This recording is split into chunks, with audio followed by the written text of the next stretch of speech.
Sejak 90 Abah melihat, ternyata sholat di haram itu sholat munafikin. Itu bukan sholat sunnah Rasul, itu sunnah munafik. Itu sholat di Masjidil Haram sunnah. Sejak 90 Abah melihat, ternyata sholat di haram itu sholat munafikin, bukan sholat Rasul.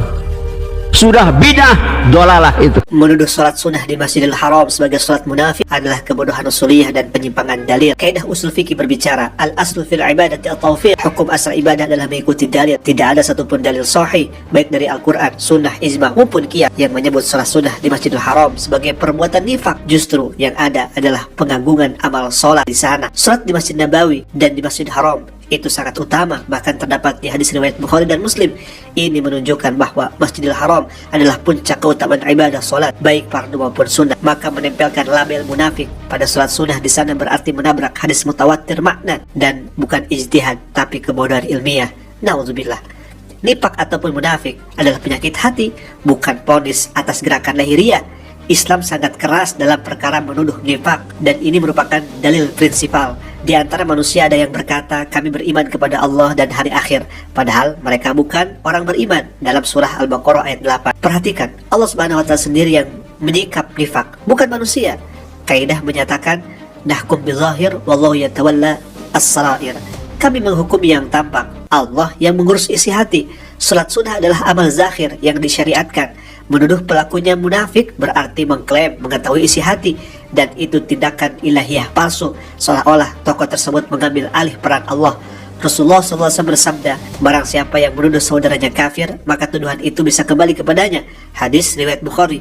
Dan kalau kita kiaskan, barang siapa yang menuduh saudaranya munafik, maka tuduhannya bisa kembali kepadanya. Nauzubillah. Ini bukan perkara ringan, ini pintu dosa besar dan kehancuran lisan. Hati-hati, lisan itu harus dijaga. Dan saya di sini akan berikan analogi tegas, sama seperti halnya orang yang mengagungkan di hadapan raja sebagai pengkhianat.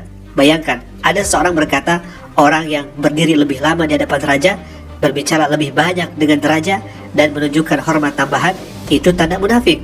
Ini logika terbalik total. Dalam semua peradaban, semakin mulia tempat, semakin dijaga adabnya. Semakin agung sosok yang dihadapi, semakin banyak penghormatannya. Masjidil Haram adalah tempat paling mulia di bumi, dan sholat adalah bentuk penghambaan paling tinggi. Maka menambah sholat sunnah di sana justru puncak ketundukan, bukan kepura-puraan, bukan menjadi munafik. Menuduhnya nifak sama saja dengan mengatakan penghormatan tambahan di hadapan yang mulia atau yang maha agung adalah kepalsuan atau munafik. Ini bukan kritik sejatinya, ini penghinaan terhadap logika ubudiyah. Maka Masjidil Haram rumah ibadah tertinggi, dan sholat sunnah adalah penguat iman, bukan simbol munafik.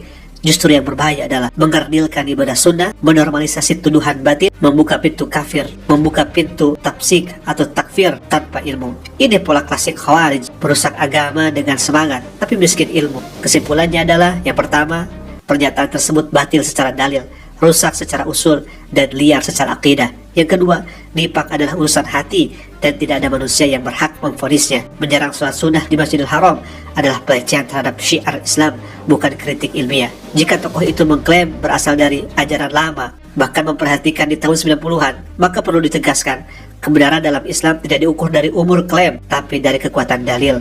Agama ini dibangun di atas wahyu, bukan mitos, bukan bisikan, dan bukan narasi gelap yang merusak umat.